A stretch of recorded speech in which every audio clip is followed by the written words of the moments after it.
Hola, bienvenidos a la segunda temporada de Una cosa lleva a la otra con Dante Robles y Belén Medina. comenzamos. Bienvenidos a su podcast favorito.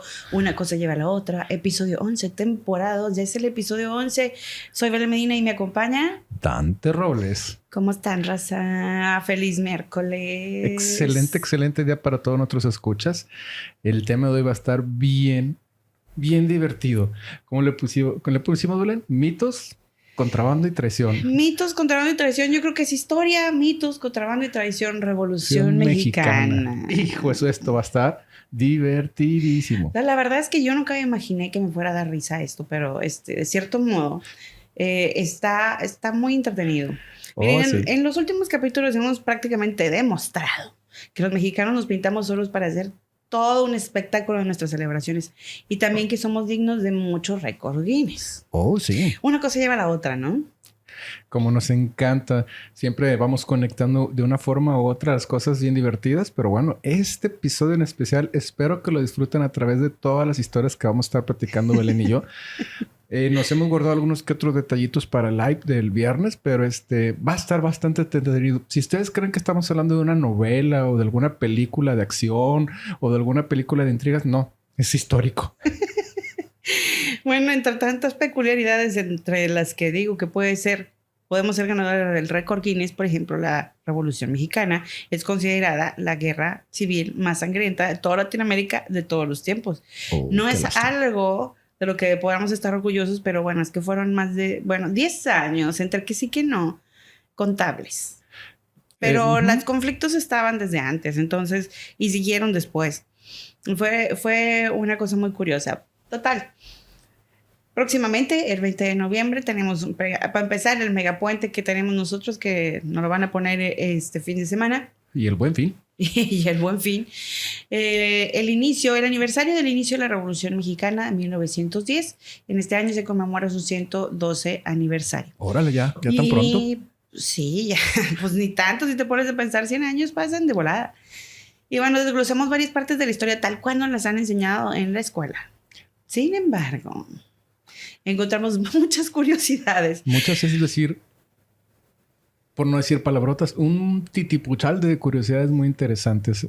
Irremediablemente vamos a hablar de personajes tales como Pancho Villa, como Emiliano Zapata, como Francisco I. Madero, como Venustiano Carranza, como Álvaro Obregón y Los Porfirio Díaz, Victoriano Huerta. Ajá, es que ya si te olvidaron, los acabas de repasar, muchacho. Qué malo soy con los nombres. No es cierto, es que ahorita que vean cómo está el enredadero y el desenredadero que les vamos a hacer, es imposible que no hablemos de todos estos personajes sin que termine diciendo, espera, ¿qué? Yo creo que al final es una historia de hechos encadenados llenos de traiciones, contrabandeo y muchos mitos. Sí.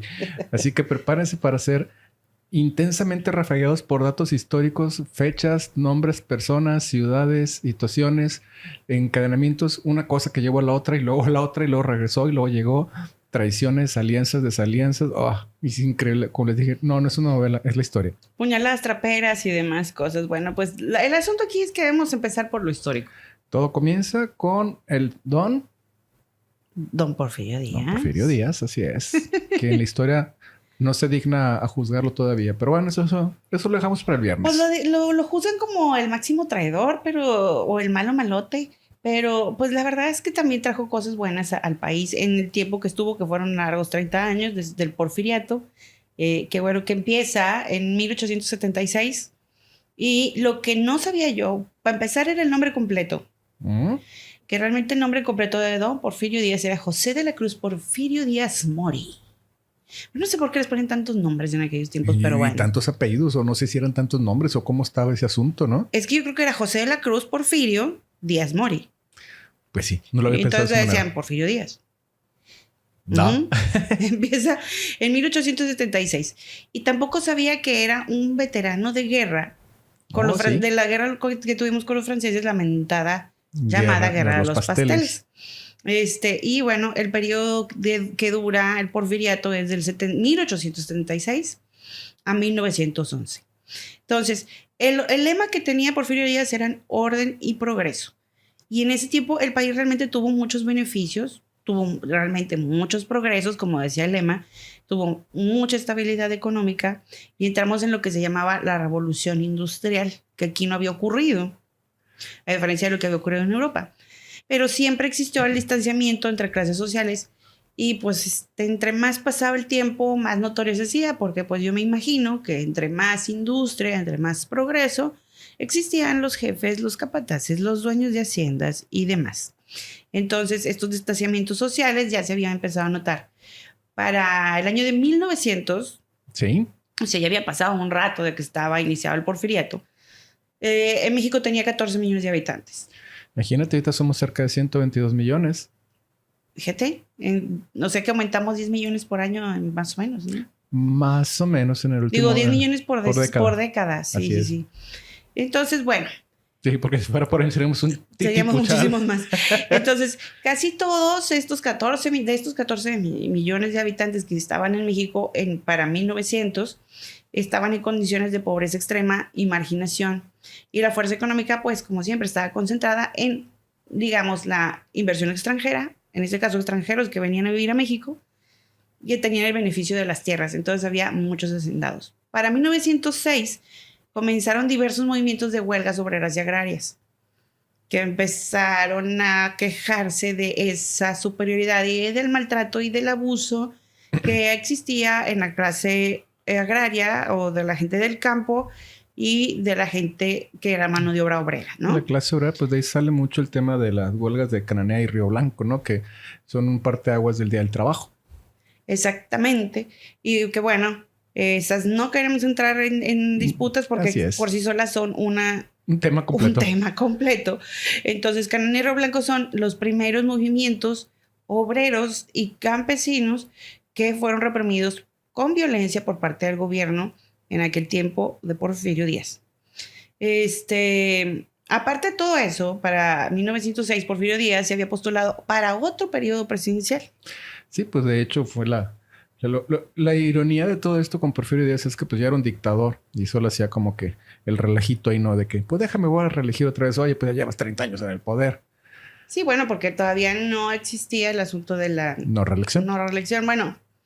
Sí existía, pero la verdad es que no sé cómo fue que sucedió. Eso también se los debo malamente, pero se los digo en la live del viernes. Les investigo exactamente cómo es que sucede. El asunto que, a pesar de que ya existía el asunto de la no reelección, Díaz se siguió reeligiendo. Así es. Que es interesante investigar, sobre todo en estos tiempos, que pronto, ya el año que entra, 2023, vamos a estar otra vez en momentos electorales. Y que pues también ahí andan las cosas medio chuecas. Oh, sí. Pues total, para ese año, 1906, era cuestión de tiempo de que estallara la bombita y que se empezara el movimiento civil ya más pesado. Así es, estaba el hervidor a todo lo que daba. A todo lo que daba. Total, para ese entonces ya estaba Francisco Ignacio Madero, que es otra de las tantas que encontramos, que muchas veces Francisco y Madero, como no son dos personas. No es Francisco y Madero, no es Francisco Ignacio Madero, nada más que el señor se ponía Francisco y Madero. Y hay una anécdota que ya les platicaremos a lo mejor más adelante o en el live sobre por qué se quitó ese I o por qué hizo tanto énfasis en el I. Sí, lo que pasa es que muchas personas piensan que es Francisco Indalecio o algo así. Indalecio, pero es Ignacio. Ignacio Madero.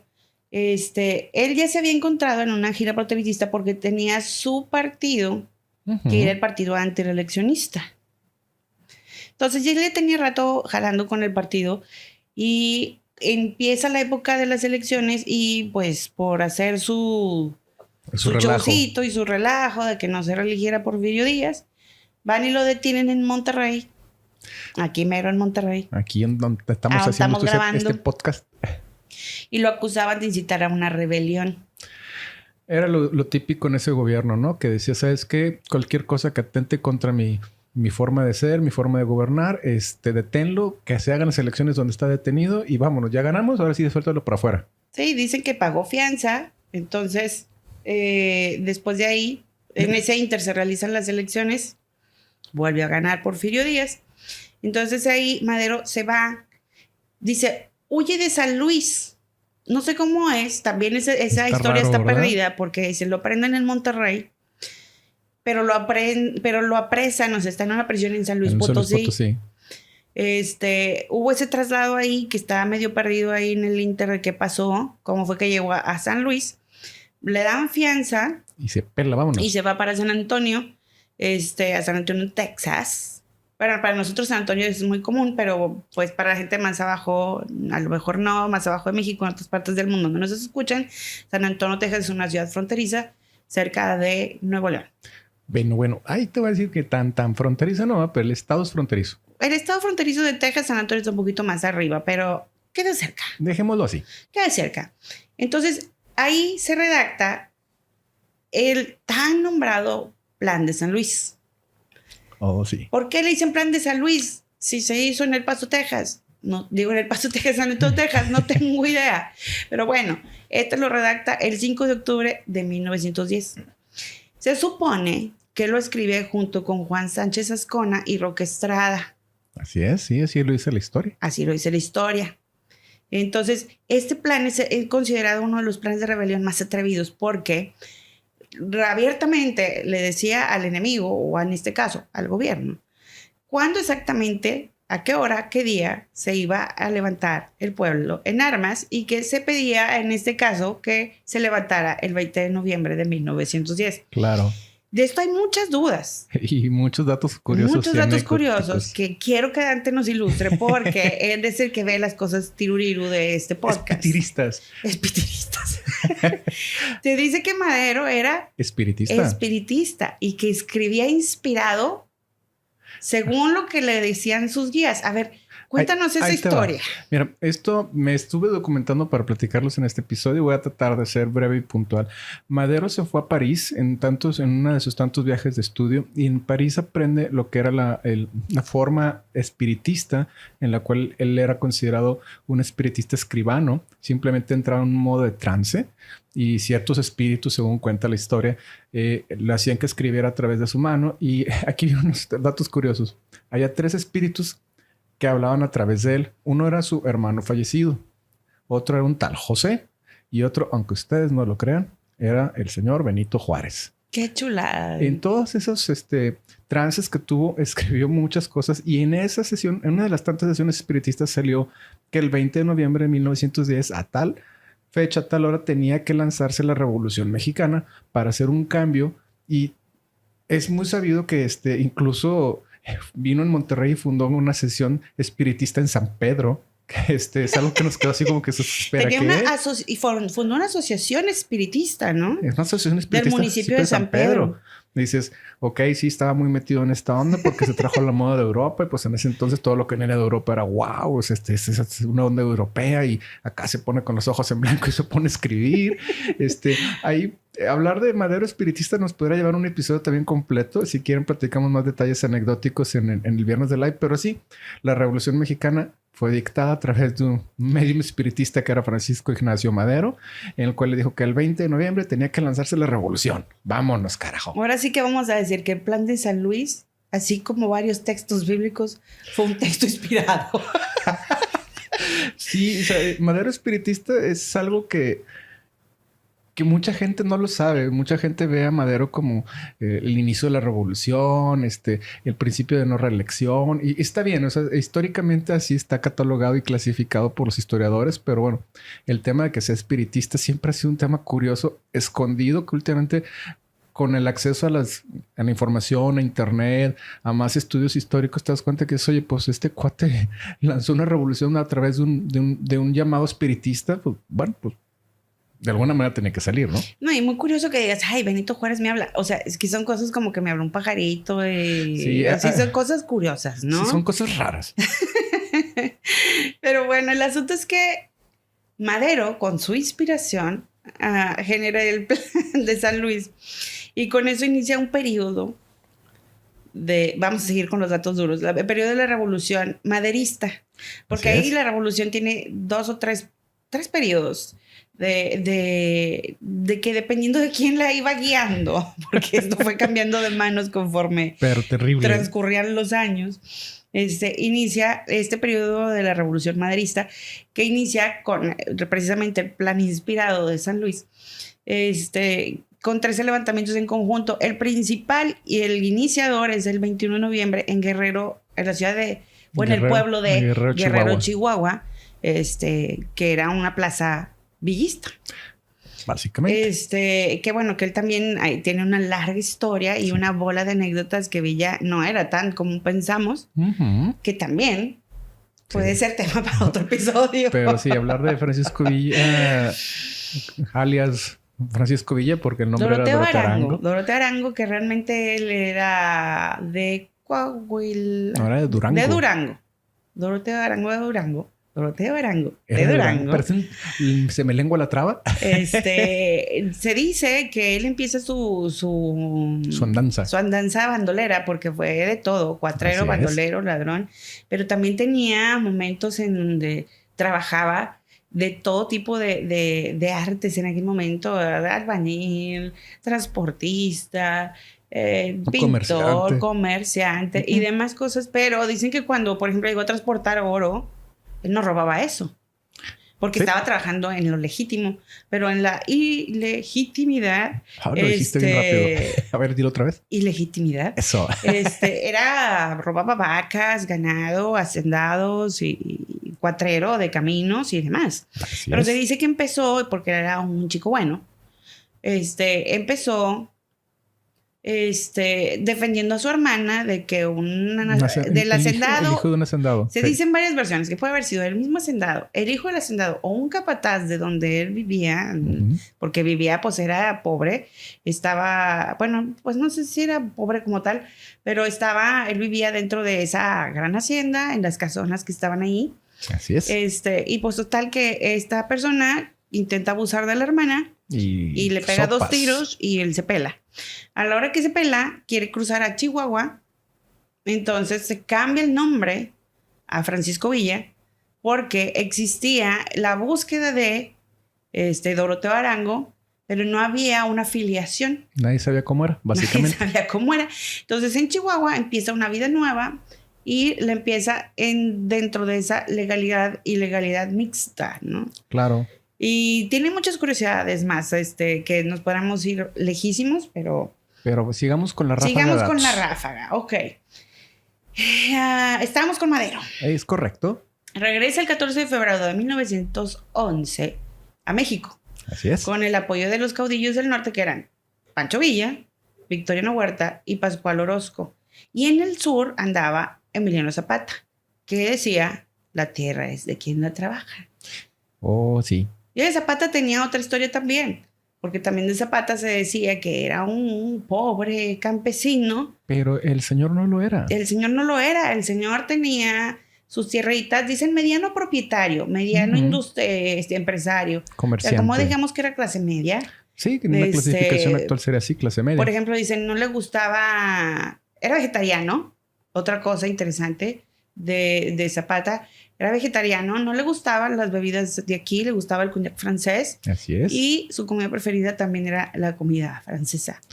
Entonces, cuando tenía chance, se daba su escapada a algún lugar que dicen que estaba en Cuernavaca, que tenía un restaurante de comida francesa y se daba el festín.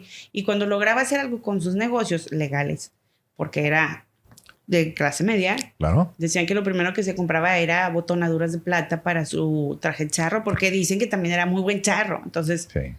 Ok, todos tienen su historia y de todos saldría un capítulo completo. Claro, pero sigamos con los datos, ¿no? Que estamos aquí hablando de...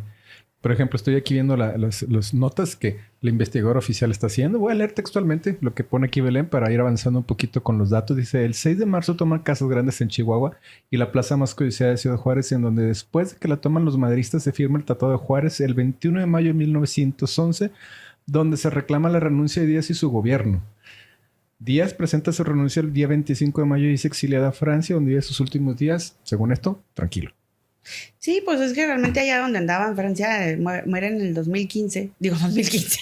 Ah, caray, no, pues ese cuate sí era inmortal, qué bruto. Vivió 300 años, ¿no es cierto? En 1915. En 1915, pues ella nadie lo molestaba. Sí, es una historia difícil de juzgar la de Porfirio Díaz. Salió exiliado, él extrañaba mucho a México, se le salía la lagrimita en el barco. Cuentan muchas historias así medio Otro chispas. personaje para capítulo completo.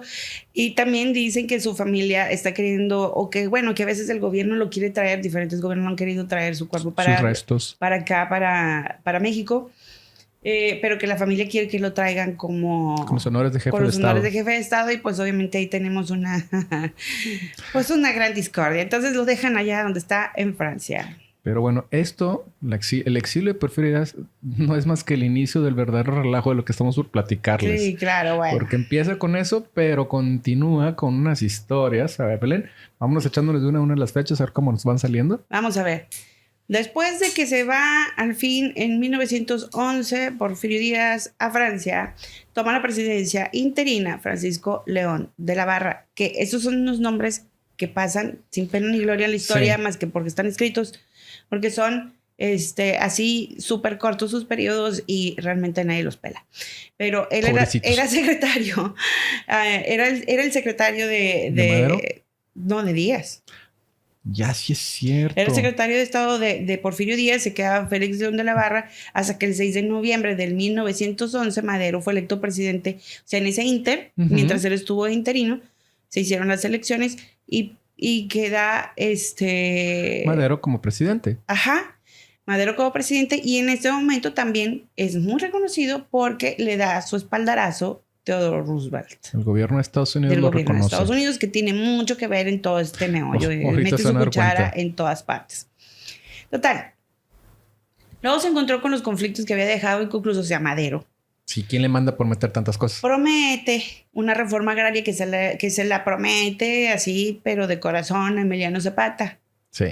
Pero entonces, como Emiliano Zapata ve que la onda no jala, fíjate, el 6 de noviembre, es decir, también muy impaciente Emiliano Zapata, porque el 6 de noviembre de 1911 toma la presidencia Sí. Madero, y el 28 de noviembre Ya la hizo de cuento. se le hizo de cuento, porque no estás cumpliendo con el plan agrario que nos habías propuesto, por el cual habíamos luchado ya un año. Ok. O sea, en los tiempos modernos, los Diría que es presidentes y los gobernantes prometen y pueden pasar el sexenio y, ay, pues es que no me dio chance, No me ¿verdad? alcanzó el tiempo. No me alcanzó el tiempo. Pero acá no duró ni 22 días sin 3 semanitas, que sí. Emiliano Zapata redactara el plan de Ayala, donde desconocía ya el gobierno de Madero. O sea, inmediatamente. Uy, qué conflicto. Y primero eran supercuates, en donde, bueno, realmente nunca fueron supercuates. Eran aliados. Eran aliados, se acercaban unos a otros para ver cómo le guerreaban al otro porque no les convenía la situación. Voy a decir algo que hizo un amigo. En la política no tienes amigos, tienes cómplices. Tienes cómplices, es muy bueno. Bueno, entonces empieza el asunto y empieza otro giro que puede llamarse otra traición. Y por todos los lados, porque por un lado Madero no cumple y por otro lado Zapata se enoja muy rápido Pues, y le qué prende desesperadito. y empieza a ser un conflicto que dura durante un año, todo el 2012. Y en ese inter también se le revela a Pascual Orozco, pero a él lo derrota el compadre de él, que eran muy compadres, eso sí, Victoriano Huerta, Muy compadre de Madero, así es. que era muy compadre de Madero, pero también era compadre de Orozco porque eran del mismo bando, pero luego se voltearon. Sí, y Huerta fue y lo aplacó. Ajá. Entonces, se les alborota también en ese inter Félix Díaz, que era un sobrino de Porfirio Díaz, que se había quedado aquí, porque el exiliado pues era Porfirio Díaz. Claro, pero se queda la familia. Entonces Félix Díaz se queda aquí y empieza a hacer su despapalle, pero a él lo aplaca el mismo gobierno federal. Y no. Date en paz. Le hace su status paz. Todo esto era con guerra realmente, o sea, realmente mandaban hombres y iban y tomaban plazas y diferentes lugares alrededor del país. Hubo unas muy relevantes, unas menos relevantes, pero bueno, en todos lados no era de que, ay, me mandé hice una protesta en el Zócalo, es que hice, Me fui a protestar con pancartas pacíficamente. hice una publicación en Twitter, no, o sea, se agarraban realmente y se mataban, Que se armen ¿no? los plomazos. Se armaban los plomazos. La otra traición era que Estados Unidos, que estaba metiendo su cuchara siempre. ¿Qué parece el vecino incómodo a veces? Ajá, primero apoyaba a Madero. Sí, pues dijo, pues sí, lo reconoció como presidente. Pero luego, mira, estaba un embajador en ese tiempo que se llamaba Henry Lane Wilson y él estaba conspirando. Primero ellos apoyaban a Madero y le dieron chance porque pues estaba apoyado por Roosevelt, como dices tú. Luego, como vio que las cosas no estaban jalando, este embajador empieza a conectar a Victoriano Huerta con el gobierno de Estados Unidos para hacerle un golpe de estado a Madero. Y de hecho se le hicieron. Sí. Entonces ahí nace el llamado Pacto de la Ciudadela entre Huerta y Félix Díaz, que era el sobrino de Porfirio Díaz, para derrocar al gobierno.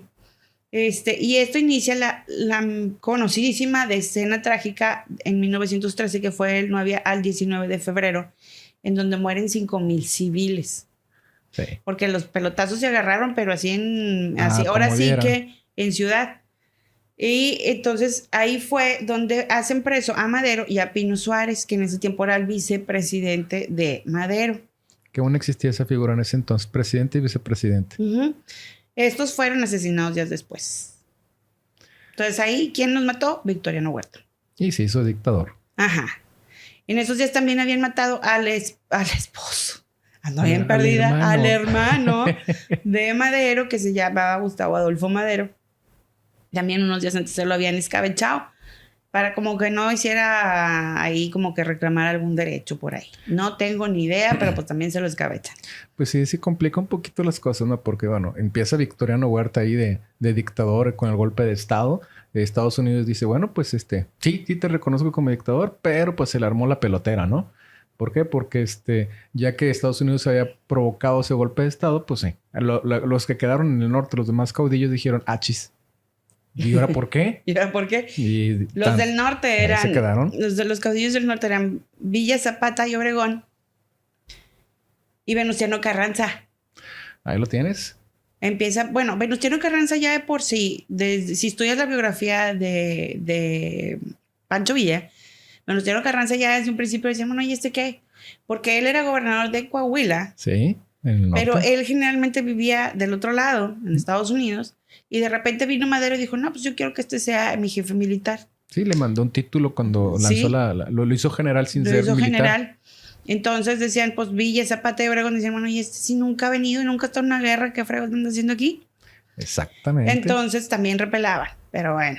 Al final, cuando Huerta empieza a hacer su despapalle y se pone como a hacer una dictadura militar, que viene siendo el periodo huertista, ellos todos juntos se vuelven a unir, a pesar de que no estaban muy de acuerdo con las ondas de Venustiano Carranza y que se los había impuesto Madero, que ya se lo habían escabechado. Sí. Pues dicen, yo no reconozco este asunto de Huerta, de Victoriano Huerta.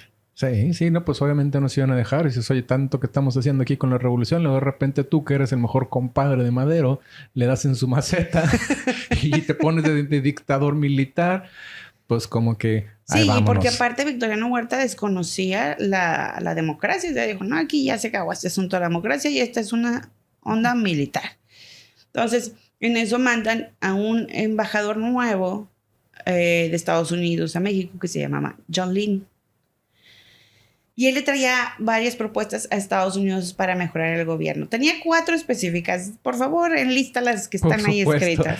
Digo, hablando que Estados Unidos cambiaba en ese momento de parecer como si cambiara de ropa, porque dices, bueno, 4 propuestas que dijo el nuevo embajador John Wilson. John Lynn. Porque Wilson era el otro. Cese el fuego inmediato y armamístico. O sea, no vamos a hacer más balazos ni plomazos. Elecciones libres con la participación de todas las facciones participantes. Obviamente, que el general Huerta no participe en ninguna elección. Y de acuerdo a todos los partidos, acatar el resultado y cooperar con el nuevo gobierno. Si no se acataban esas sugerencias, pues el gobierno de Estados Unidos no lo respaldaría ni económica, ni con armas, ni nada. Eso es exactamente lo que pidió John Lynn. John Lynn, embajador de Estados Unidos en México, o sea, representante del gobierno de Estados Unidos. Así es. Digo, tanto... Dice, Carranza el 27 de marzo de 1913 promueve el Plan de Guadalupe. Tantos planes y tantos nombres que les ponían, ¿no? Con el apoyo de Villa, Zapata y Obregón, iniciando la siguiente etapa de la revolución constitucionalista.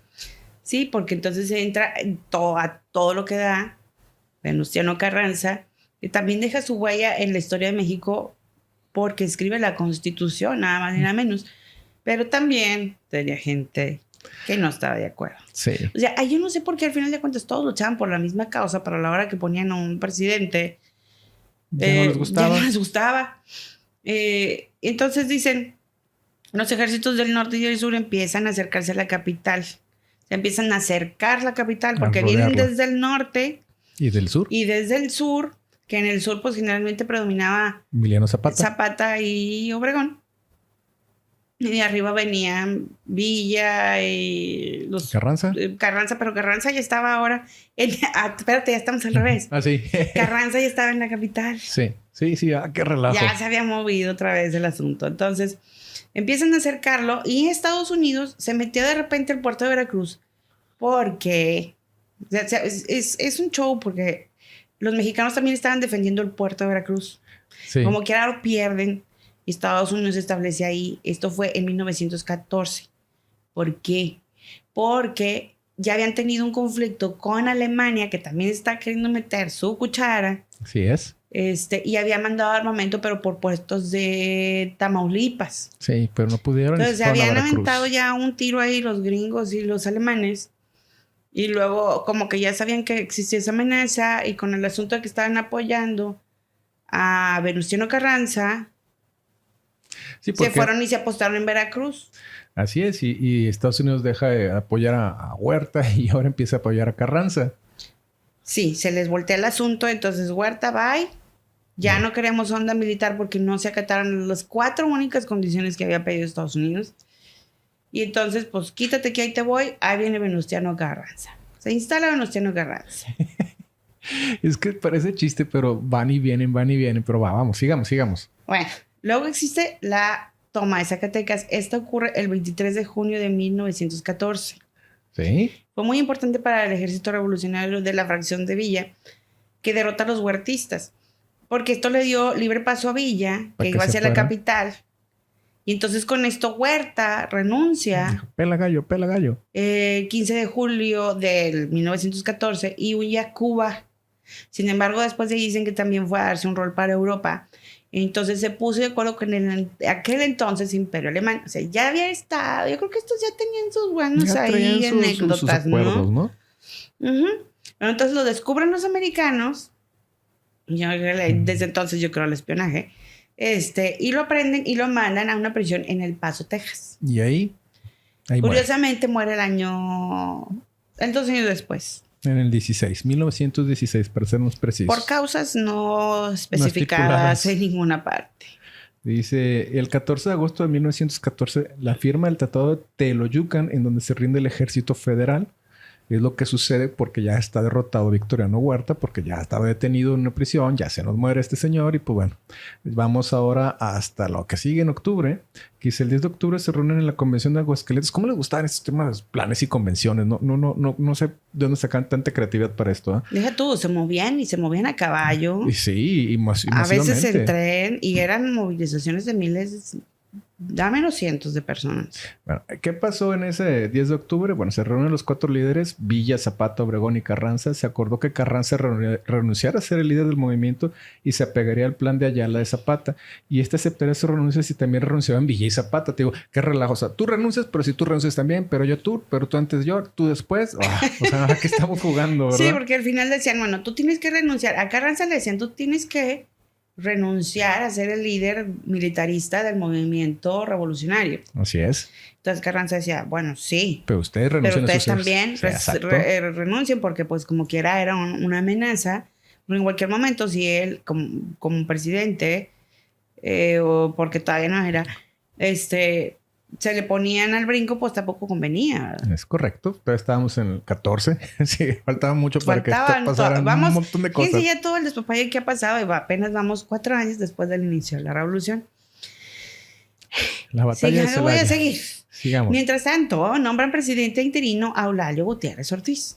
Otro que se nombra pero no figura. Todos menos Carranza. O sea, Sevilla, Zapata, todos ellos estaban de acuerdo con el presidente interino Eulalio Gutiérrez Ortiz. Del que nadie se acuerda. Sí. Entonces, con eso iniciaría la guerra de las fracciones.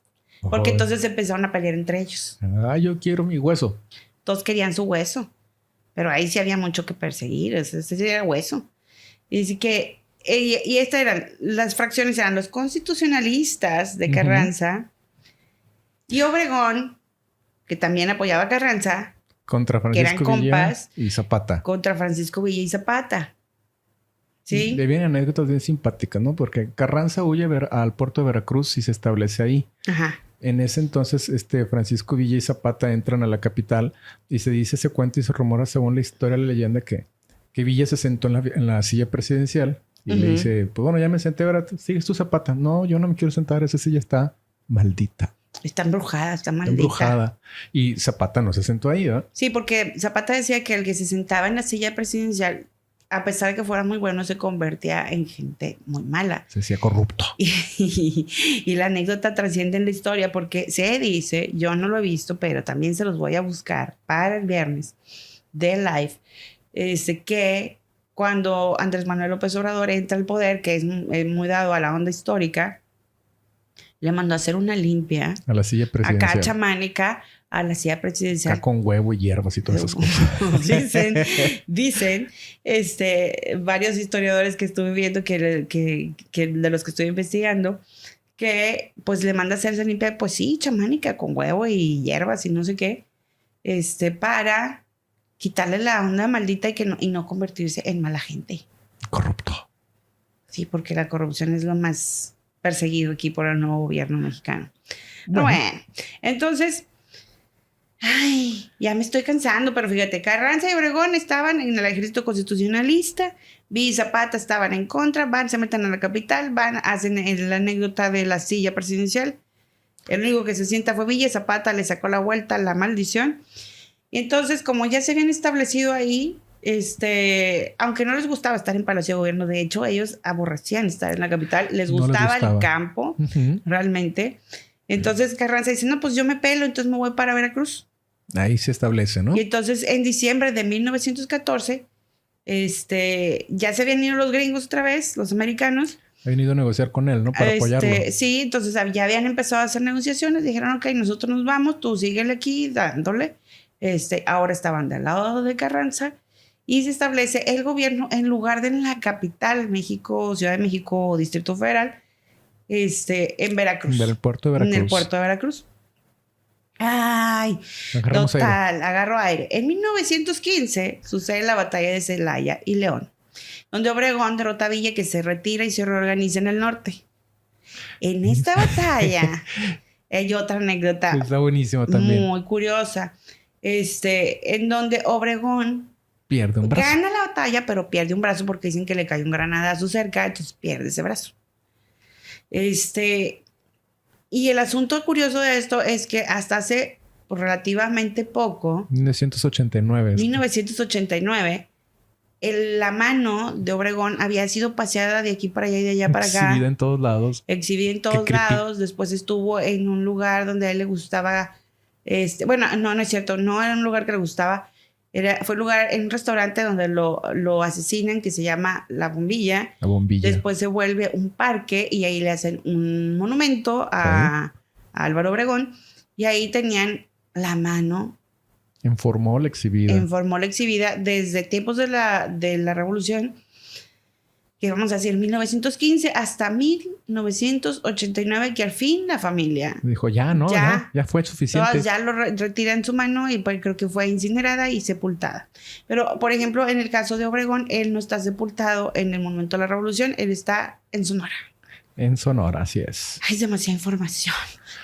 Pues estamos bombardeando, como lo dijimos al principio, pero sigue la siguiente ráfaga. Venga. Dice, para 1916 Carranza recupera la capital, se regresa a Veracruz. A Villa no le gusta y se venga de Estados Unidos, y es donde viene otro hecho histórico. Villa invade Estados Unidos y arrasa con un pueblo que está en Columbus, Nuevo México. Arrasa con todo Columbus, Nuevo México. Es que en esos tiempos, vamos a decir, que eran pequeñitos. Comunidades muy pequeñas, ¿no? Lo que tuvo como consecuencia que Estados Unidos dijo, sí, pues ahora vamos a ir a buscar a Villa y nos lo vamos a bailar. Sale la famosa expiación punitiva por parte de los americanos. Mandaron la no menor cantidad de 10,000 soldados efectivos ingresaron hacia México. Dijeron, búsquense este canijo, me lo tienen que encontrar. Para mala suerte de ellos, no lo encontraron nunca. Se dice que Villa conocía muy bien todas las cuevas y todas las montañas y todos los lugares donde poderse esconder. Jamás lo encontraron. Perdieron muchas batallas esa expedición punitiva contra el ejército de Villa. Y para febrero de 1907, ¿sabes qué? Regrésate, no lo encontramos y ya no podemos estar tanto tiempo estar peleando y perdiendo aquí en territorio mexicano. Pero realmente nunca les ganaron a los villistas. No, jamás. Nunca les ganaron. Y Villa dicen que tenía cartografiado todas las montañas y sierras de Chihuahua. Por eso, aparte, fue su super refugio. A él le encantaba Parral. Era el lugar donde al final estuvo un poco más tranquilo, cerca de Parral. Y pues bueno, siguiendo un poquito con la línea del tiempo, ya les platicamos que Estados Unidos no logró y se echó para atrás. Bueno, el 1 de mayo de 1917... Venustiano Carranza ahora sí gana las elecciones. Dice eso, bueno, chalupas y buenas, como hizo un buen amigo, ¿no? Escribe la primera constitución de 1917 y al mismo tiempo, en esas fechas, digo, no se termina de arreglar una cosa cuando se descomponía otra, ¿no? Estados Unidos dice, oye, pues me interesan tus campos petroleros. Y dices, y tus pozos. Tus pozos petroleros, campos petroleros. Bueno, pues están en un campo. Y queremos invadir. No. Y Carranza en un movimiento que en ese entonces, tal vez por la tecnología y la poca revolución industrial, no apreció. Dijo, no me invadas. Y se aventó una jugada interesante. Dijo, si tú vienes a invadirme, yo voy a encender los pozos petroleros y ni tú ni yo vamos a tener el petróleo. Estados Unidos dice... Bueno, me echo para atrás. No me meto en la bronca. También en ese entonces estaba corriendo la Primera Guerra Mundial, ¿no? Y el pleito se empezó a poner medio locochón porque en el entonces Imperio Alemán le manda un telegrama acá medio locochón. Dice, oye, ven. Necesito que me distraigas a los americanos. Eres el patio trasero de ellos. Para mala suerte de los alemanes, la inteligencia británica intercepta ese telegrama. Y le dice a los Estados Unidos, oye, ¿sabes qué? Los alemanes quieren hacer su relajo acá con los mexicanos que traen su relajo. Y entonces Estados Unidos entra a la Primera Guerra Mundial. México se declara neutral inteligentemente. Dice, ¿sabes qué? Yo no le entro a los fracasos. Yo creo que es la primera vez que México dice, no, yo ya no le entro y se retira y se declara neutral de ahí para el real, ¿no? Sí, porque de hecho siempre ha sido neutral. La verdad es que México nunca ha participado en una guerra mundial como tal. Pues es que siempre había sido invadido, pero... Siempre al final la guerrera mexicana echaba para atrás a los invasores. Después de la independencia. Claro. Ya no se volvieron a dejar. Sí. Pero sí guerreaba. Ah, sí. ¿Entiendes un poquito del gobierno de Carranza en ese entonces que dices, oye, estoy todavía metido en un broncón de guerra civil interna? Una masacre que estamos haciendo todos contra todos. Lo menos que quiero es meterme en una guerra mundial al otro lado del mundo. Hey. Con un país que tengo arribita, que medio me ha ayudado, medio no me ha ayudado, medio me da la espalda, medio me da la mano, pues mejor que se maten entre ellos, literal. Y yo me quedo en mi zona neutral, que siempre he pensado que es lo correcto. Sí, bueno, lo que pasa es que Estados Unidos siempre se metía. Y yo creo que aprovechaba como que las vertientes que se veían como con más potencial. Claro. Pero al final de cuentas siempre ayudaba a que se generaran las revueltas y las traiciones. Sí. Y tumbaban al otro. Yo supongo que había sido porque no se cumplían las expectativas con las que Estados Unidos ayudaba y mandaba armas y todo el rollo. Claro. Y decía, oye, pues es que tú quedaste en esto. No, pues siempre no. ¿Sabes qué? Dije que siempre no. Entonces había otro siempre en la jugada, en el tablero, que decía, pues yo sí le entro. Y no me conviene porque nunca estaban conformes unos con otros al final de cuentas. O sea, se caían gordos entre ellos. Estaba complicado. Fíjate que la promesa alemana era interesante. Decía, oye, si tú te pones acá de mi lado y Estados Unidos pierde, yo te ayudo a que recuperes los terrenos que perdiste en 1846 y tu territorio sea más grande nuevamente, lo que perdiste, y ya te hagas nuevamente un país más potente. Al final se mantuvo la neutralidad. Estados Unidos entró a la Primera Guerra Mundial. Nos hicimos un leito. Ok, no se recuperaron los terrenos, pero nadie te iba a asegurar que Alemania le fuera a ganar a Estados Unidos o que se fueran a dar la torre. La propuesta era, yo te apoyo a ti, México. Te mando todo armamento y todo el rollo. Tú te unes a la triple alianza alemana. En la Primera Guerra, sí. En la Primera Guerra Mundial. Y entonces... como yo te voy a apoyar y tienes gente que es muy aguerrida, de seguro van a ganar los gringos. Ujú. Entonces, lánzate y con eso vas a recuperar el territorio. Que si lo ves en el mapa, a la hora que estaba viendo yo haciendo la investigación, Claro. dices, oye, pues de perdido es una tercera parte Sí. de lo que ahorita es Estados Unidos. Sí, sí, Es tienes toda la razón. muchísimo territorio. ¿Quién sabe qué hubiera pasado si los británicos no hubieran interceptado el tan mencionado y reconocido telegrama Zimmerman? Porque así se llamaba. Así es. A lo mejor en una de esas tendríamos territorio, pero mucho más de lo que tenemos, ¿verdad? Pero bueno, no ocurre así. México decide declararse neutral en esas situaciones y nos salimos de la bronca mundial. ¿Qué continúa después de todo esto que les acabamos de platicar? Algo que me ha hecho mucha curiosidad. En 1918 surge una pandemia. Una pandemia que detuvo o congeló por mucho tiempo el tema de la guerra civil, la gripe española. Curiosamente, siempre han dicho algunos historiadores que cada 100 años aparece una pandemia que genera esto. Se dice que la gripe española mató cerca de 50 millones de personas en el mundo entero. Uh-huh. Y aquí en México al menos a 500,000 de personas, tomando en cuenta que éramos en ese entonces 14 millones de mexicanos, pues sí nos diezmó bastante raza, ¿no? En 1918 dio un respiro en algunos aspectos de guerra, de revolución, no tanto de salud, porque pues se murió mucha gente. Sí. Y se hizo una pausa a la revolución. Aunque se dice que se termina en 1917, pero la verdad es que la revolución duró como 10 años, ¿no? No, pues realmente termina hasta después de 1920. Pero el asunto es que en 1918 no ocurren tantos levantamientos civiles porque estaban muy ocupados con esta pandemia de la gripe española que pues 500,000 de personas más o menos va con los decesos que hubo con la actual pandemia o con la pandemia que acabamos de pasar. Digo, porque ahorita estamos tranquilones en respecto a la pandemia.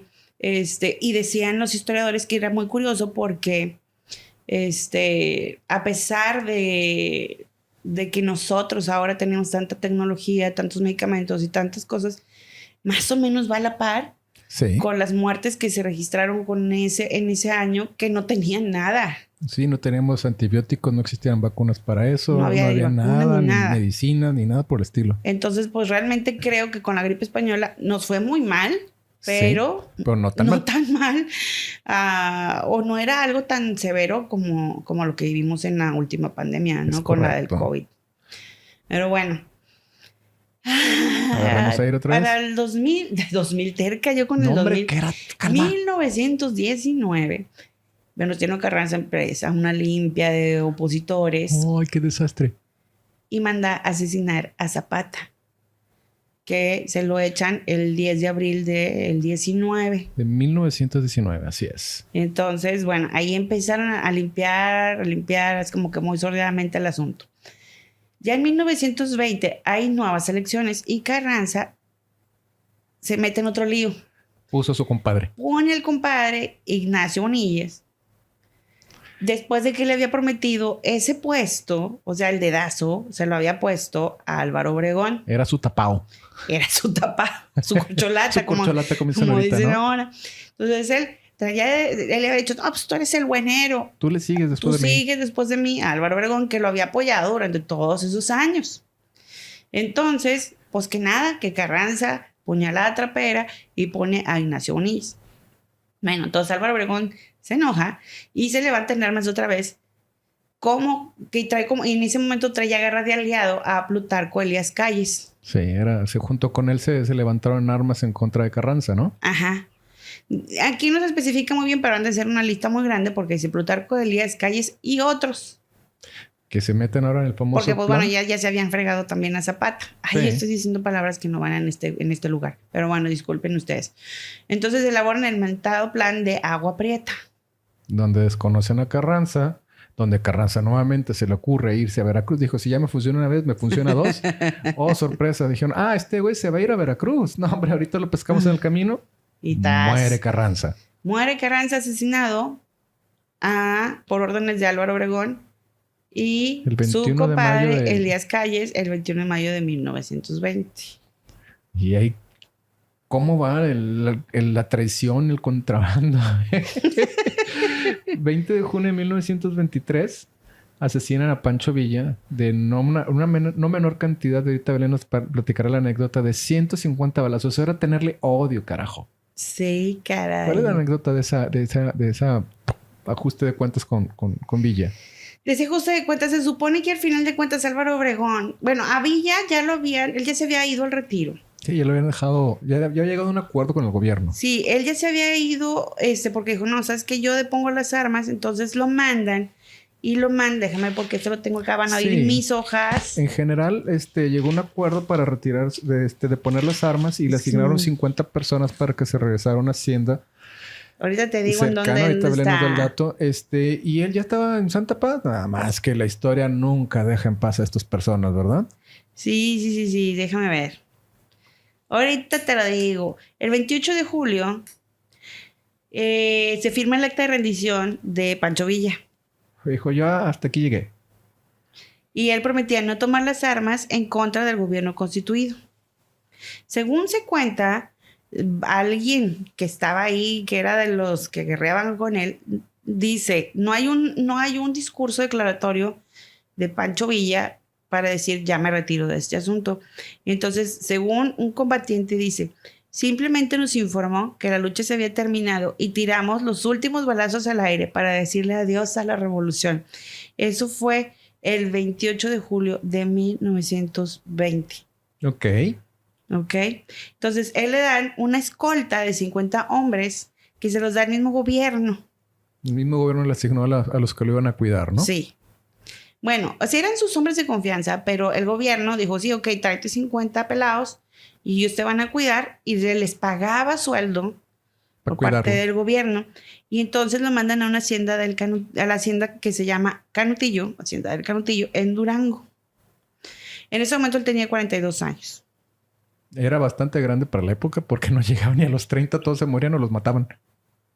Entonces, para 1923 él ya se había sentado, dicen que había cambiado mucho. Él siempre había impuesto ley seca en donde andaba. Sí, él era abstemio. Abstemio. ¿Abstemio? Sí. Ajá. No tomaba alcohol, en No esencia. tomaba alcohol, de hecho su bebida preferida era la malteada de fresa. Ahí donde lo oyen, ¿eh? Sí, y era un problema porque luego querían brindar con él cuando se juntaba con la raza en los mentados Planes juntas y convenciones y planes. convenciones. Y dicen que una vez Zapata le hizo que se tomara una copa de coñac y que casi se muere en el intento porque le agarró la tos y que sentía horrible porque nunca había tomado. O sea, no sé qué problema tenía él con el asunto del alcohol. Algo históricamente le haber pasado. Algún familiar o padre que tomaba mucho y dijo, no, el alcohol es malo. Y entonces a todos lados él les ponía ley seca. Entonces, de hecho, era peor encontrarlos tomando que haciendo desaguisados mayores. Sí. Les daba fusilamientos si los encontraba tomando. Sí. Francisco Villa, Pancho Villa, decía... cuenta la historia. Ahorita no tenemos el dato. Después lo conseguimos en el live. Pero era peor que los vieran en la cantina tomando la gente de Villa que robando y haciendo desmanes. O sea, si te fuiste a tomar y te dije que no podías tomar, Sí, fusilamiento. o sea, por ejemplo, si se pueden ir con las muchachas o agarrar a las muchachas Sí. por la fuerza y no había tanto problema. Porque de hecho, Villa con las mujeres era muy leal. Se casó 28 veces. Hay que tener valor como Villa. ¿Verdad? Dices, oye, déjate, no es que se muriera, no, a donde iba se casaba el tipo. ¿verdad? Él era el cumplidor. Y dices, no, nos casamos. Oye, pero tienes otras 20. No importa, nos volvemos a casar. Sí, o sea, el asunto es que él no se divorciaba, él simplemente se volvía a casar.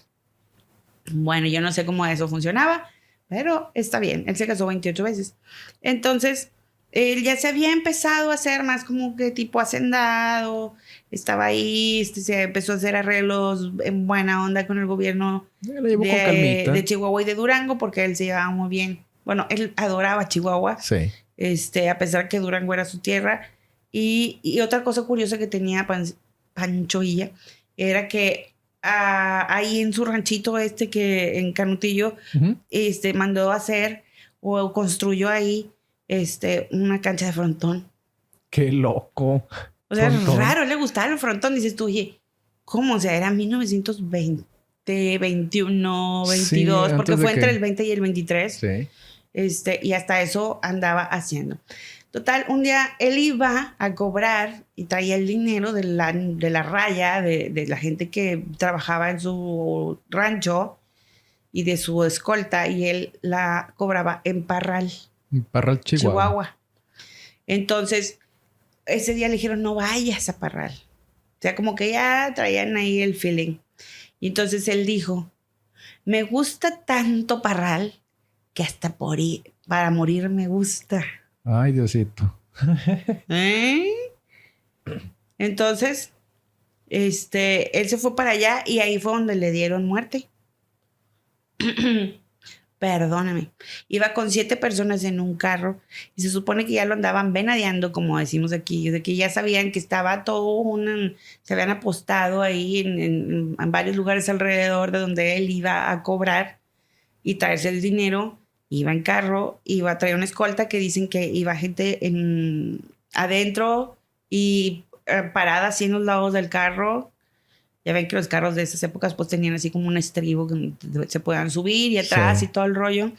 Entonces, iba así, pues él iba súper cuidado. A final de cuentas, un personaje. Y pues como quiera le pusieron la rafagueada de su vida. 150 balas lo alcanzan. O sea, imagínense todas las que han de haber tirado. Y dicen que lo último que gritó fue ¡Viva mi raza! Todo un personaje muy querido, muy odiado también. Sobre todo la gente de Chihuahua que nos entenderá que sabe un poco más de la historia que nosotros. Pero lo platicaremos después. Sí, bueno, hay grandes historias aún familiares que se toparon con los villistas que, bueno, tienen su chiste, ¿no? Entonces, bueno, a él lo velan en un hotel en Hidalgo, en Chihuahua. Es donde se hace su funeral. Y después lo entierran ahí en Parral. Ahí se quedó para que no hubiera mayor bronca. O sea, él tenía otro... Él ya había construido un mausoleo. Pero al final le dijeron, no, como que un mausoleo. Entonces, no, aquí no. Y lo mandan y lo entierran al Panteón de Dolores en Parral. Que ya platicaremos un par de anécdotas ahorita que nos dé el tiempecito. Vamos a regresar a cerrar el tema de la revolución y nos quedamos pues con los detalles. Pero bueno, ¿no? todo eso cuando lo mataron fue en 1923. Obregón continúa como presidente y termina su periodo en 1924. Lo sucede su compa, Plutarco Elías Calles. En 1928 fue asesinado Obregón. Entonces no termina esto de traiciones y muertes. ¿Quién lo mandó a matar? ¿Quién lo mandó a matar? Elías Calles. Sí, hijo. Qué bueno que era su compadre, ¿verdad? Dinos el recuento final de la revolución. Bueno, el resultado final de la revolución. País devastado. Bastante. Una crisis tremendísima porque no había de nada. Sí. Más de 1 millón de muertos. Algunos dicen que hasta 2 millones de muertos. Discutible todavía. Está discutible porque se dice que también influyó precisamente la gripe española que se llevó a 500,000. Entonces no saben si todas esas muertes se le pueden atribuir a la revolución. ¿Por qué esto? Porque en 1910 se hizo un censo y en 1921 se hace otro censo. Y ahí faltaba 1 millón de personas. Y ahí faltaba 1 millón de personas. Pero también dicen que también se piensa que más o menos 1 millón emigra a otros países durante el periodo revolucionario. Y entonces, bueno... Pues son menos. Son menos. Pero pues como quiera seguían haciendo gente. Entonces ahí es difícil de cuantificarlo al final, porque pues esos censos tampoco eran muy precisos, que digamos. Y bueno, ¿qué se logra? Se logra la Constitución. La Constitución de 1917, que esa se la aventó Venustiano Carranza. También se hizo la reforma agraria. ¿Sí? Se termina ya por hacer la repartición equitativa de la tierra. También podemos decir que entrecomillado.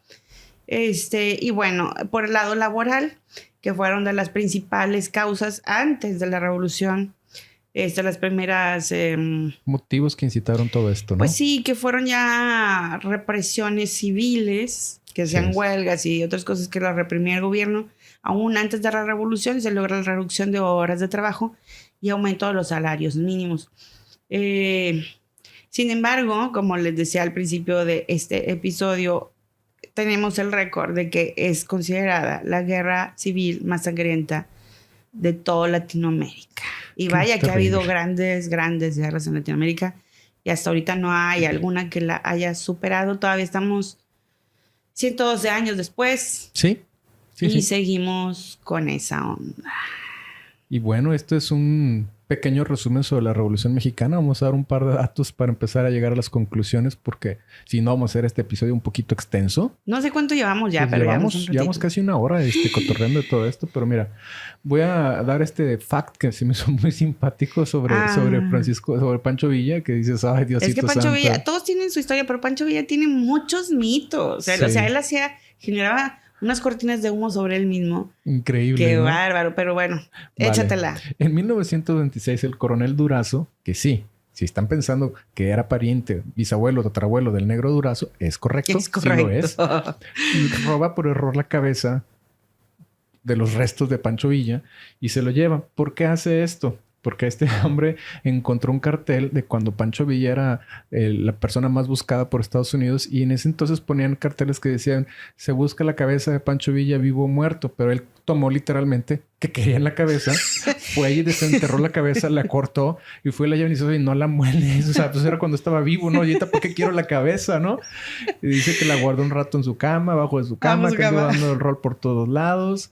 Se dice, se cuenta y se rumora que la cabeza de Pancho Villa, que no saben dónde está guardada en un laboratorio de estudios de huesos y osamentas de gente prestigiosa en Harvard. Se dice, es solamente un mito. Bueno, es que sí, el laboratorio de estudios de huesos y cráneos de gente, de personajes ilustres de la historia de Harvard, es también un mito. O sea, sí, dicen que existe, pero nadie lo corrobora. Pero nadie lo corrobora, ¿no?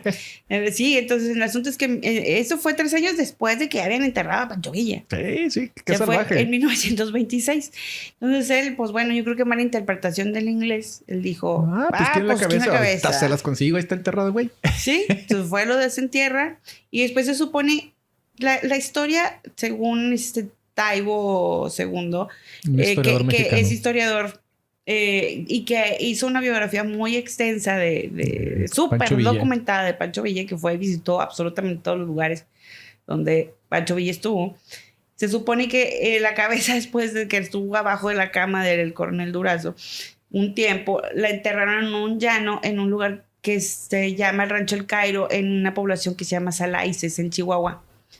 Entonces, bueno, de ahí luego dice, pues se supone que aquí está, pero tú lo ves y en el documental que tiene, y dices, pues es un llano así que se ve extensísimo como los de Chihuahua, ¿no? Entonces, bueno, ese es un dato curioso. Ya en el live les platicaremos la historia de Pancha Villa, pero esa se las dejamos para el live. Sí, tienen que estar atentos de qué pasa con Pancha Villa, porque yo quiero dar mis conclusiones, que aquí esta historia fue adelante, dale, una dispara. historia de poder y traición.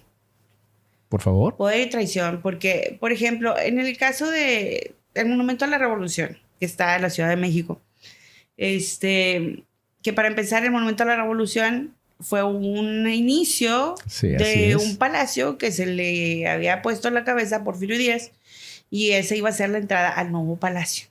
Así es, pero no lo concluyeron. Pues no lo concluyó porque entonces empezó el despapalle, ¿no? Entonces se quedó el Monumento a la Revolución. Es correcto. Entonces ese no estaba pensado como un mausoleo. Lo hicieron un mausoleo de los gobiernos peristas. Pues dicen. ¿Se dice? En las épocas de los 70 años. Sí, pues tiene que haber sido en esa época porque, por ejemplo, Echeverría fue el que dijo en el 76, tráiganse el cuerpo de Pancho Villa, que se va a hacer y se los vamos a dejar para que nos escuchen y nos vean en el live y se unan el próximo viernes, porque les tenemos esa historia que está bien chispa y bien curiosa de qué onda con eso. Pero bueno, dice, vamos a hacer un mausoleo y como es el momento de la revolución, vamos a traer a los personajes más importantes, bueno, a los restos de los personajes más importantes. Sin embargo, a pesar de haber sido todos compadres, todos se odiaban. Oh, sí, dispáralo. Entonces, mi conclusión, así de plano, es, todos se odiaban. Sí, sin duda. Ahí les va la lista. Carranza, que todos los que están aquí que los voy a mencionar están en el mausoleo. Carranza manda a matar a Zapata. Sí. Calles y Obregón asesinan a Carranza. Lázaro Cárdenas, que también tuvo que ver ya al final de todo este rollo es un despapalle, lo expulsa del país a Plutarco Elías Calles. Bueno, al menos no lo mató, de ganancia, pero también está. Y luego, bueno, y antes de eso ya había pasado que Calles y Obregón habían mandado a asesinar a Villa. Y qué bueno que eran compadres todos, ¿verdad? Entonces es increíble que todos son los caudillos de la revolución y que unos se mandaron matar a otros. Sí. O sea, realmente una cosa llevó a la otra. Y a la otra, y luego lo regresó, y a la cosa, y luego otra vez a la otra. Y la verdad es que, híjole, el poder es una cosa muy tremenda, a pesar de que se busca el bien, sobre todo el bien común que buscaban ellos, a pesar de que hicieron tantos desmanes, la idea que tenían en un principio era buena. El concepto era el correcto. Durar 10 años en una guerreada de este tamaño y terminar todos traicionados y todo el mundo embarrado. Sí. Bueno, de puro milagro terminó en algo. Es correcto, Belén. Perdón, sigue. Pero bueno, Belén, déjame, le doy ahorita mis conclusiones antes de que te me ahogues de tanta tos que te estaba dando ahorita. No te rías porque luego te me ahogas. Luego me va a dar tos. Una de mis reflexiones es lo complejo que fue una guerra civil de 10 años que llevó a muchos traiciones, dimes, diretes, como lo mencionábamos, mitos, contrabando, traición, como lo mencionabas ahorita, cómo uno manda matar al otro, pero se supone que todos iban por la misma causa común, todos lo que querían era evitar que todo comenzó con la dictadura de Porfirio Díaz y termina con todos subiéndose al poder y no cumpliéndole al compadre, que si el compadre, yo voy primero y luego vas tú, y luego no, yo no fui tú, y luego entonces me enojo, y luego te mando a hacer una revolución y luego mejor te voy a mandar matar. Es un verdadero relajo. Como les dije al principio del episodio, esto me parece una novela o una serie de Netflix en la que dices, oye, han hecho muchas novelas históricas. Me acuerdo mucho una cuando estaba jovencito que veía mi abuela o mi mamá también, que era sobre Porfirio Díaz, se llama El vuelo del águila. Sí, cierto. Era la historia de Porfirio Díaz y salen muchos de los personajes que después generaron la revolución. De hecho, está el libro también de... Y incluso creo que termina con el exilio de Porfirio Díaz hacia Francia, por eso tenía el dato como que un poco más fresco, ¿no? Pero es complejo toda la historia, difícil de juzgar. Los libros de historia nos cuentan una forma sencilla y no tan sangrienta como pasó, pero ya cuando conoces la historia como es, dices, oye, de sangrienta es poco, o sea, esto era un relajo, tantas muertes, tantas cosas así de traición. Yo creo que lo raro es quiero mucho mi país, quiero que sea mejor, pero primero voy yo. Pero eso sale cuando se sienten en la silla maldita, según todo esto, ¿eh? Pero bueno, así como los mexicanos somos muy buenos para la revolución y para los trancazos y para la guerra, pues yo creo que también podríamos ser buenos para jugar al fútbol, ¿no crees? Ojalá y así fuera. Pero bueno, eso es un tema para otro episodio. Les agradecemos mucho que hayan llegado hasta este punto del episodio del podcast. Como siempre, los esperamos el próximo viernes en los lives que vamos a tener en Facebook, en Instagram e YouTube. Nos vemos el viernes a las 9:30. Si tienen dudas, déjanos comentarios en las redes sociales ya conocidas. Escúchenos en las plataformas favoritas de podcasting. Y pues bueno, esto ha sido el episodio 11, La Revolución Mexicana. Traición, contrabando y mitos, como lo mencionamos ahorita.